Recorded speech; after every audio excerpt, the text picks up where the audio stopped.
So, you want to write a book, don't you? Well, so do I. Here's some tips for you to write better.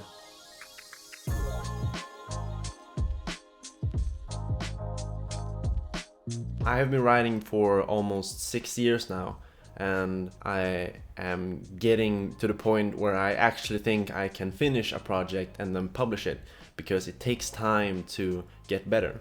Now, I'm not telling you it's gonna take 6 years for you to get better at writing to the point where you can publish your own story, but it's gonna take time. So therefore, for you to save some time, I have compiled a list of 8 tips to write better, starting with number 1. When you have an idea, just write. Don't wait, don't try to plan everything ahead, because when you are a fully fledged writer who's published a lot of books and written a lot of stories, sure, you can plan and then execute. But when you are a new writer, you just gotta start writing sometime. You gotta start somewhere, and you can't just plan, then you'll never start writing. And if you never start writing, you'll never finish. It takes a longer time than you think to write a book, because there's a lot of things in between and a lot of things and a lot of circumstances. Number 2, don't edit while writing. Just write. Finish your story first and then you can go back and edit. If you try to edit while you write, you might hinder your creativity or stop yourself at a paragraph trying to fix it so it looks good. Just try to get the story out so how you know it, and if you find something while writing that this doesn't seem to add up, then add a comment or just take a note to where you wrote that. Finish your story, then go back in the end, edit everything. Then it will be easier to find certain plot holes and all this stuff. Number 3, usually a first draft won't be awesome. It takes time and practice to get better. So therefore, start writing small stories and just write to get better at using grammar and exposition and storytelling. 4, describe, don't explain. You ever heard of the phrase show, don't tell? Well, I would say show, don't tell works better in movies, where you can actually show a scene with a picture instead of using exposition to explain something or tell the audience something. Let the audience figure out themselves. The same goes with your book.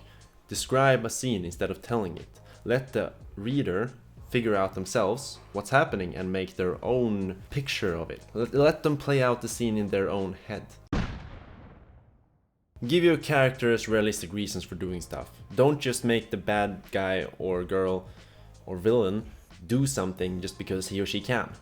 Give them a motive, something they want, something they have to aspire towards. Give them a goal.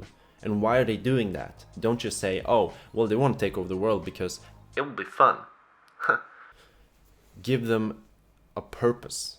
Number 6, expectation of genre length is a guideline, not a requirement. Word counts differ depending on what genre you're writing in. I write in fantasy, which is about 90 to 100k according to publishers. But don't forget that you don't have to write between 90 and 110,000 words. Because Narnia, for example, the Chronicles of Narnia, all the books have an average length of 50,000 words. And that's way below 90,000. Most of the Game of Thrones books are above 300,000 words. That's 3 times the 110k. But looking at the numbers, you can sort of get an idea of where you wanna go for. In fantasy, there is a lot more words because, of course, you need world building. While in non-fiction, you don't need as many words because people know what the word looks like. So don't use the genre word length as a requirement. 7. Avoid deus ex machina, aka last minute plot power. Let your characters instead overcome the obstacle or the final battle by themselves, using the skills they learned throughout the book or book series. If you just pull a magical superpower out of the hat at the last second without explaining where it comes from, the whole build up and the whole payoff kind of gets lost in that, oh, why does it matter what they did?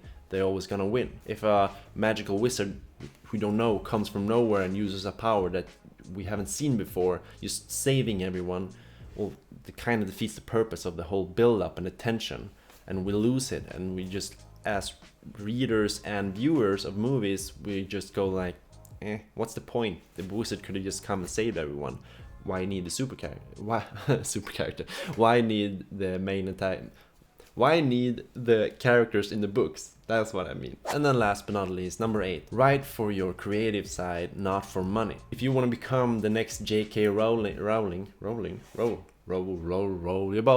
the next J.K. Rowling, you can't focus on pleasing everyone for revenue. You gotta be yourself and you gotta let your own creative side shine through your work. Otherwise you'll just end up plagiarizing or taking stuff from other people because you know it works. Besides, if you decide to write a book about, the hottest in fantasy, and then it takes 2 years to finish that book, then the hottest thing that you're written about is just gonna be too late. Write for your own sake, not for money, and not for other people. Do it for yourself. So that was 8 tips that I've come up with trying to help you to become a better writer, and skipping maybe one of those years that I had to put down. Granted, I haven't written for 6 years continuously. I have written on and off because of work and education and all that sort of boring stuff. But now I'm getting more into writing, and I can see now the mistakes that I made before. And I can also see that I needed to go through that process to get to where I am today. For example, my first work, where I almost finished a book, that was not very good, and I have to go back and edit it a lot. So therefore, I start a new project until then so I can get more skills and more knowledge. That has pushed me to be more creative and expand my world, and I can expand our world through all those different stories. Anyways, that's just how I do it. Please tell me in the comment how you do it. Have you written anything? And if you find this video interesting, please leave a like and subscribe, of course. I know I don't have any other writing advice or writing niche stuff on my channel, but I want to do more. So if you like writing stuff and writing advice and the whole writing niche on YouTube, then subscribe and you'll see more.